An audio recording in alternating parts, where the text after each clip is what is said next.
Well, hello there, ladies and gentlemen. My name is Simon, and welcome to the Andor series finale. Bittersweet because obviously we get to see the culmination of this frankly fabulous series, but we also have to face the fact that this is the end of the first series and halfway through the actual show, because I do believe that this is only 2 seasons long. And they've already started work on the second season. In fact, I believe they've started production this week. So it's going to be at least a year before we get the second season. And it's going to be at least a couple of months before we get the next set of Star Wars related content, which is Bad Batch in January. And as much as I love the Bad Batch, it's just not going to have that same feel, you know?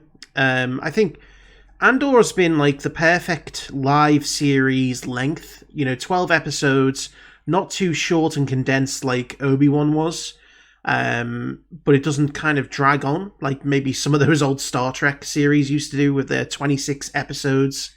And likewise, it's not so long that they had to reduce the running time of the episodes down to like 20 minutes. That's one thing that I always found frustrating, is when you would be really looking forward to something knowing that it was a limited series, and then you realise that the episode is less than half an hour long. You need a good 45 minutes, to really dig your heels into an episode and for it to tell a good story. And that's, what Andor has done time after time after time.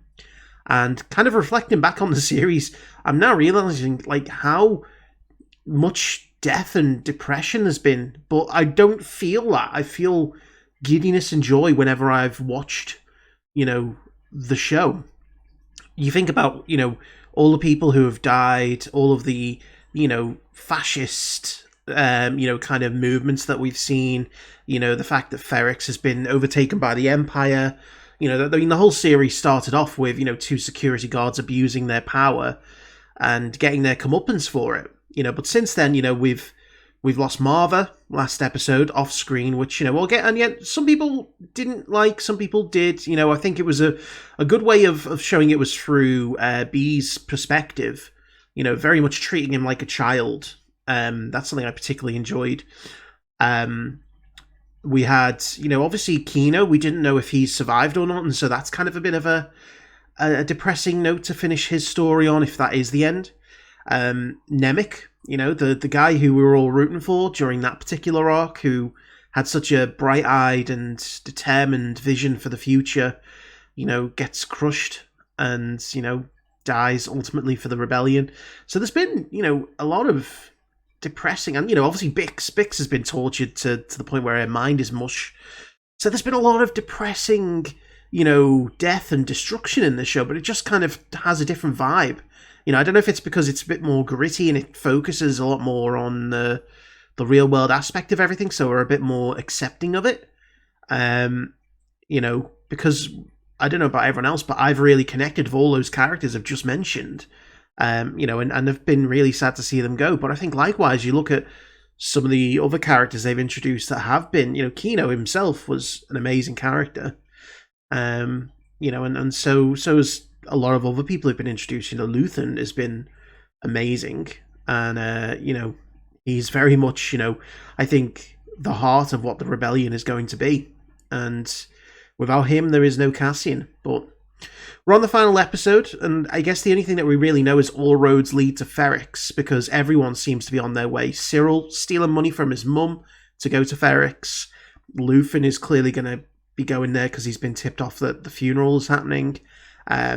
Cassian must end up going for the funeral, and obviously the Imperials are watching everything.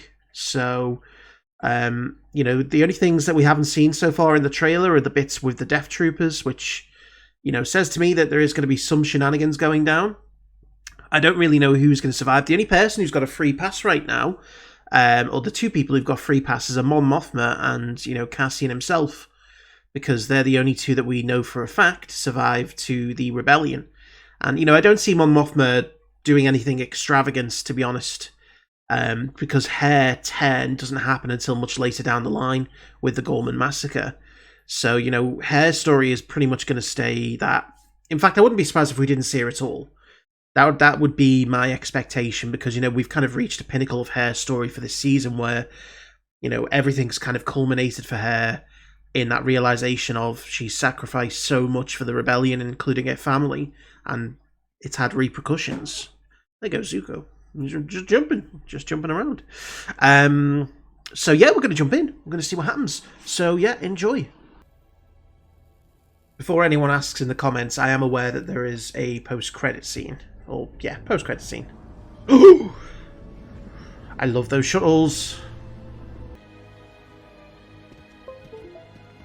Yeah, so it makes sense that she's now got an escort, because they realise very much that there is potential for danger here. God, I love the dark, thundery background. That is such a beautiful shot right there. It's a perfect metaphor for the Empire.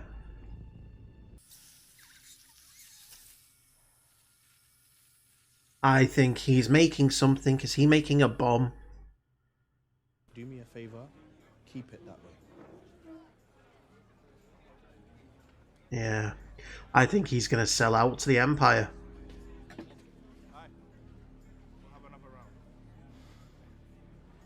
Because remember, Cassian owes him money.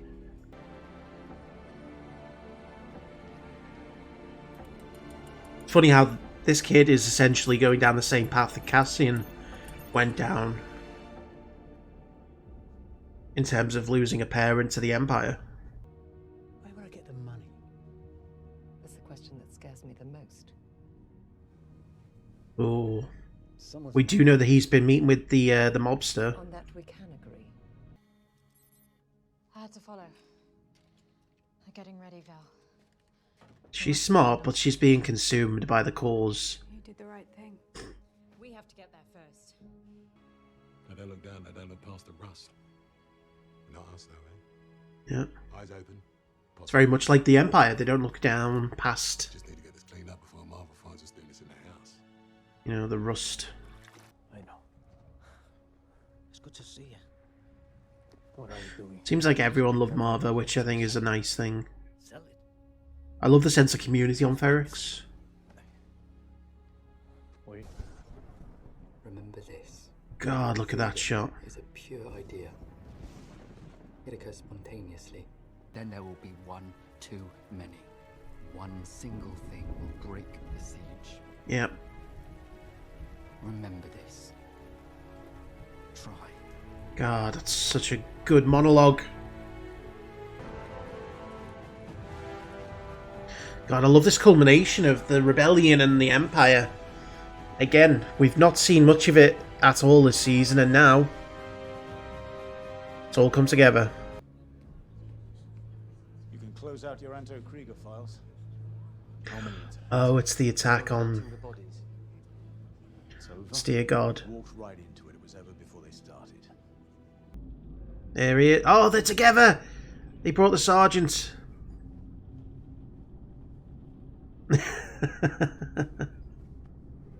Swapping hats. You just need him dead before they start asking questions. Oh man, Cassian, you've got big problems. A few hours. You'll hear the Andor. Placenta. She's watching the mother's house. Oh, it's early. Are they starting it at midday? What's going on? So yeah, they're just starting the funeral. I get a feeling they're going to be like, screw your limits, screw your times, we're doing what we want. Who started? They're coming from all over town. I want everything out here. Show of force immediately. Not sure Miro was going to appreciate that. Oh. She's already been turned into a brick. And there's B.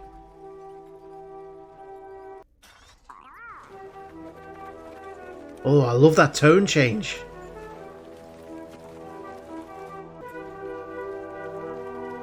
Yeah, that's a lot more than 40 people.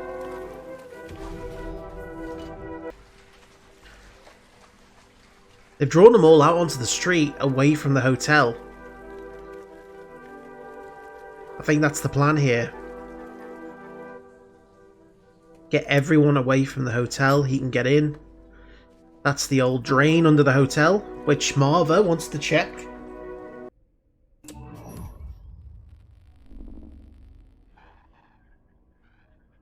Wow.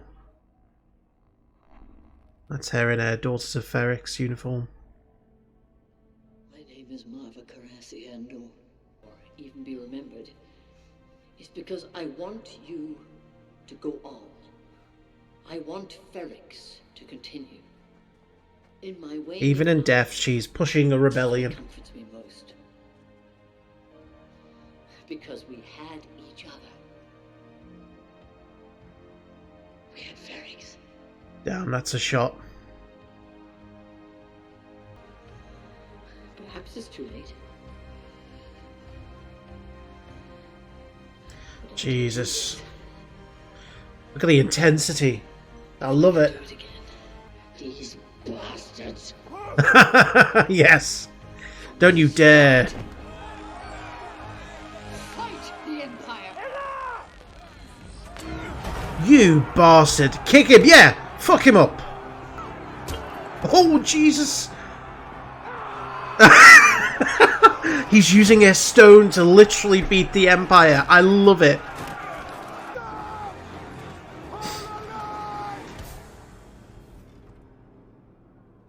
That bald guy is going to have a heart attack one day because he just screams everything. Is Cyril going to save her? Cyril's going to save her.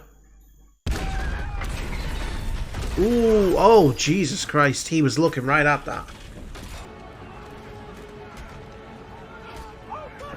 Oh, there you go.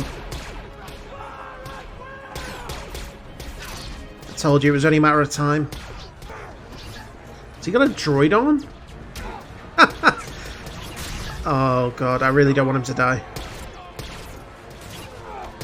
Jesus Christ. This is a bad move on the Empire's part. No, he's gonna die. God damn it. What are you doing here? Yes, Cinta.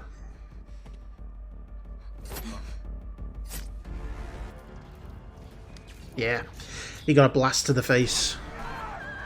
Looks like you cleared your deck, Cassian. Oh. Oh. The thing is, this never works. No matter how many of them they kill, word will spread that you massacred people during a funeral. Hit him with the anvil. Oh my god, that was awesome. Don't fuck with anvil guy. Where's Cyril? Cyril gonna come to the rescue? This is just such a strain. There's so many different, like... I should say thank you. She's terrified.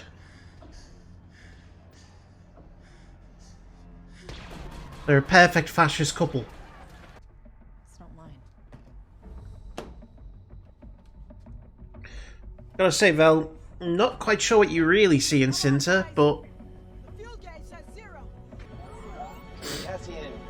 Yay. Get it going, sir.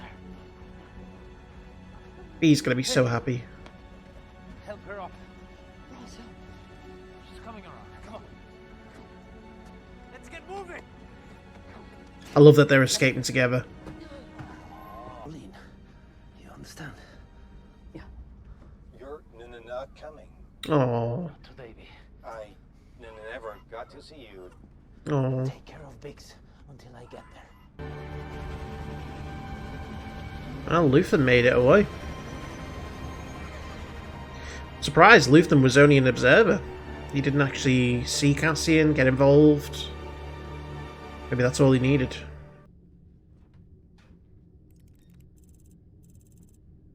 Uh-oh. Oh, it's Cassian.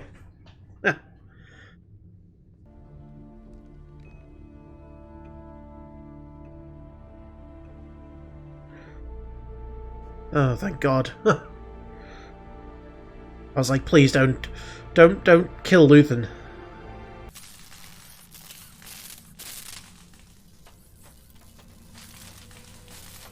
It's the things that they were making on the...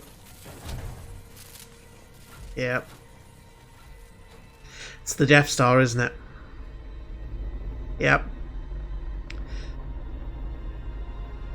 They were building parts for the Death Star. Above Scarif. Yeah, so as expected, the parts they were building in the prison, they were for the Death Star. They look more like components to hold some kind of solar panel or maybe an energy focuser dish together. The only weird thing is that, the Death Star there looked pretty much finished, other than the dish. And, this is 5 years out, and I'm guessing, I think, having read the Rogue One novel, and, read up a lot about the backstory to the Death Star's construction, I think a lot of people would be there saying, oh, well, the Death Star looks almost finished. Surely it didn't take them 5 years just to finish the dish. And I think what a lot of people don't realise is that the problem with the Death Star construction wasn't the actual building of it. It was getting the laser to work. It was getting the weapon to actually function. And that's why when in Rogue One, Krennic goes to Galen Erso and says the work has stalled, he's not talking about like physical construction. He's talking about the actual science behind how to get the kyber crystals to focus, into a massive energy beam to destroy a planet. So, I think if anyone has any kind of like objections to that, then that's why. But it looked pretty cool, and above Scarif as well. And again, it's a perfect metaphor that Cassian was building the very thing, or helping to build the very thing that would kill him, But yeah, this was a great finale, it really was. It brought all the characters together. Some of the set pieces here, like the very beginning of Ferrix, when it was, dark and overcast and thundery, that was like some of the most beautiful scenery I've seen in, any kind of a show. Mostly because I love that kind of weather, but it also was like a perfect, again, visual metaphor for how things were. The storm of the Empire was slowly creeping in to Ferrix, and everything that happened in this episode happened for a reason. Once again, the fact that they used the funeral, to light the fire of the rebellion. Marva, who became so frail and old, couldn't fight against the Empire physically.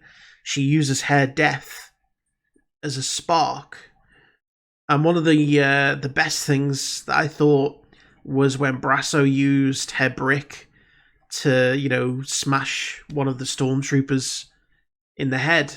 And I thought, what, that's great. Marva would love that. She wouldn't want to be, if she had the choice right at the point where she was dying, how do you want your brick to be used? Do you want it to go into a wall? Or do you want it to be used as a weapon against the Empire? She'd be like, fuck yeah, use my brick to smash some stormtrooper heads in. And, I just love that little, kind of nod to, the fact that that's exactly what happened. And, the Empire itself, I think this is a perfect example of how the tight-handedness of their control will ultimately come back to bite them, because the moment the word gets out that they murdered a bunch of people at a funeral, regardless of if there was a riot or not, let's get this clear, they were unarmed civilians. Yes, one of them made a bomb, but the rest of them were unarmed, and at that point, once the bombs exploded, there's no weapons they have to use to fight back.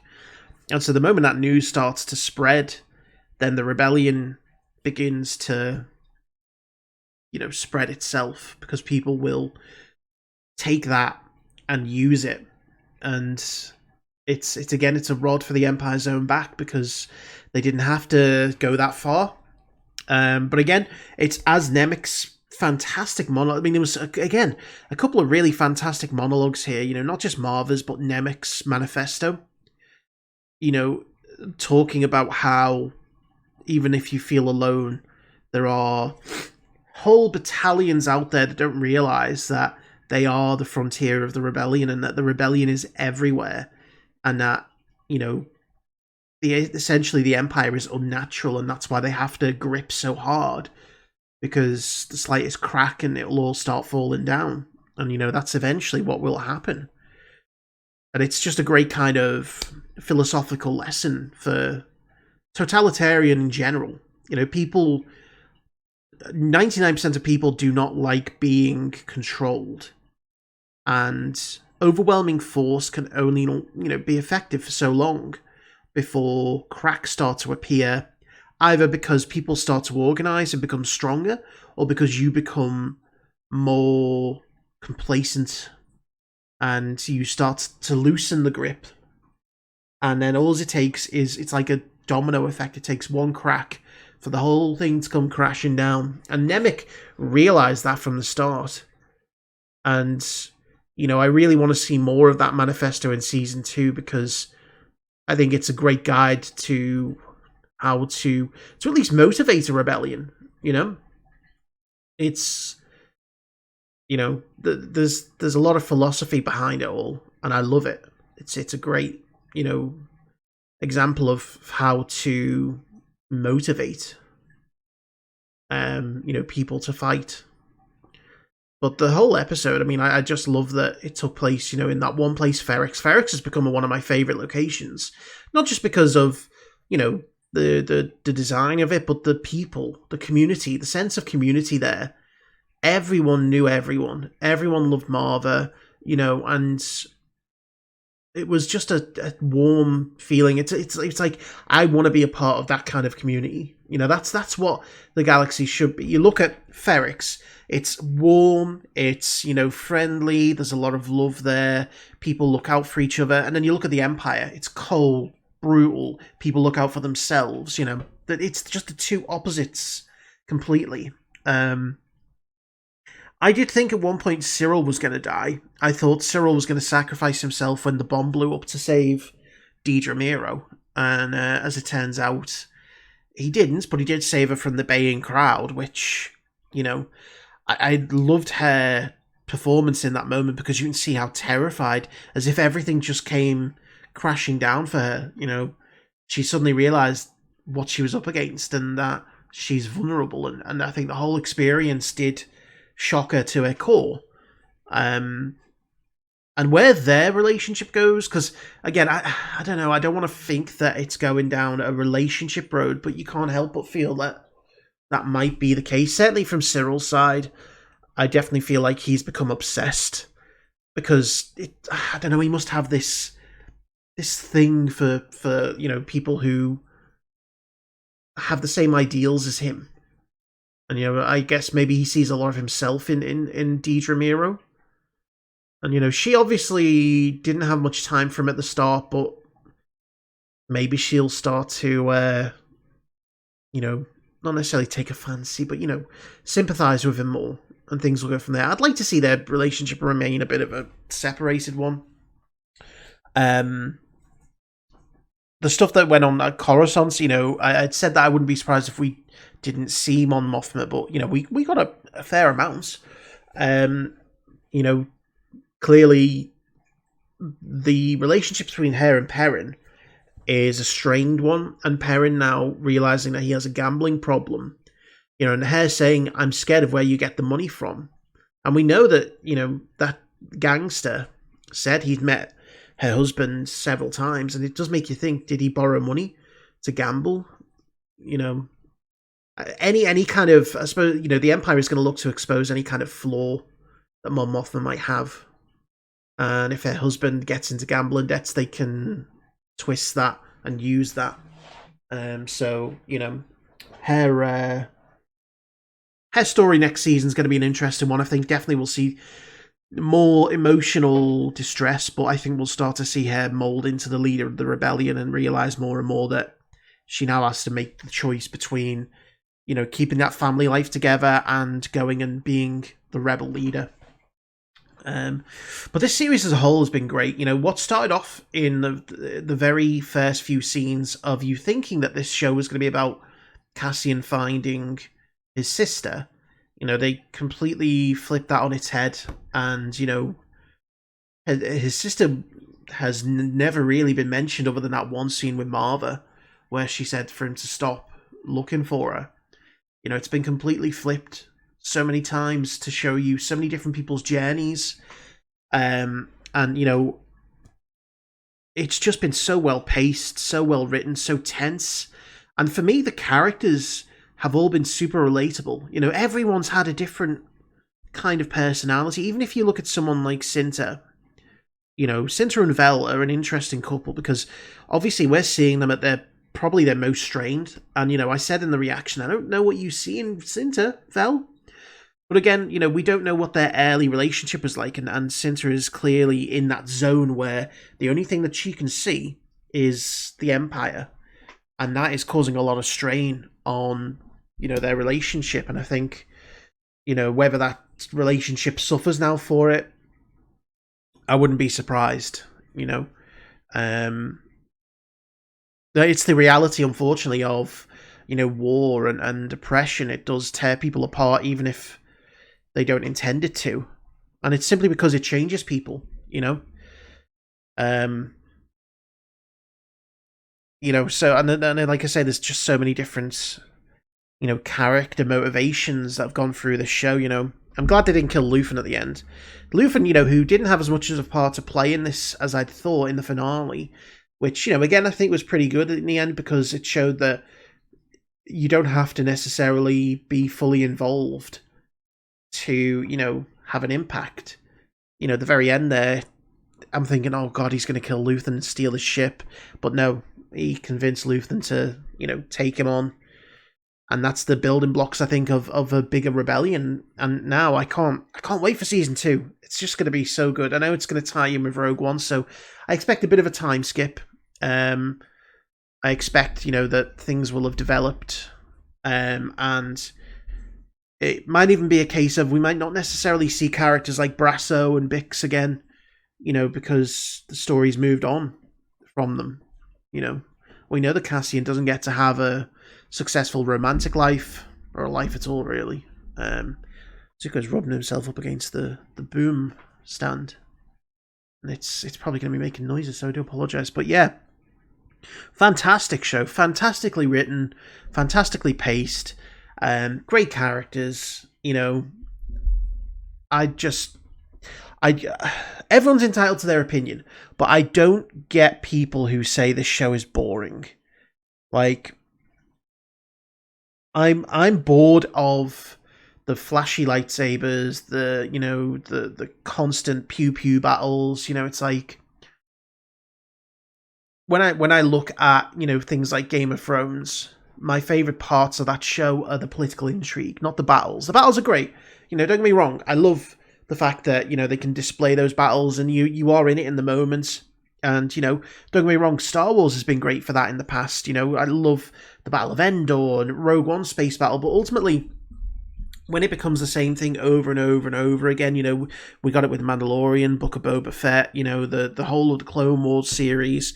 When it becomes all about war and fighting and lightsabers and blasters and stormtroopers, and, you know, it can become a little bit stale. And this show has been an absolute breath of fresh air. And, you know, I think that it's been a step up in terms of, you know, writing. Because, yeah, you could certainly say the first couple of episodes, it did start slow. But if you have a belief and an investment in, you know, the story going forward, then, you know, you get hooked in, because I could tell from those first couple of episodes this was going somewhere really interesting. And then by the time you hit that third episode, you know, you get a bit of that action that people want. So, you know, when people just say the show is boring, I think that they just don't take the time to fully appreciate the subtlety of a lot of the different bits, you know, of dialogue and, you know, the story building. You know, that's what it's all been about. It's been about story building. So, anyway, thank you all very much for watching. I don't know when my next video is necessarily going to be now, so I'll just, I'll wait and see what's coming out, but in the meantime, thank you for watching, and I will see you for whatever comes next.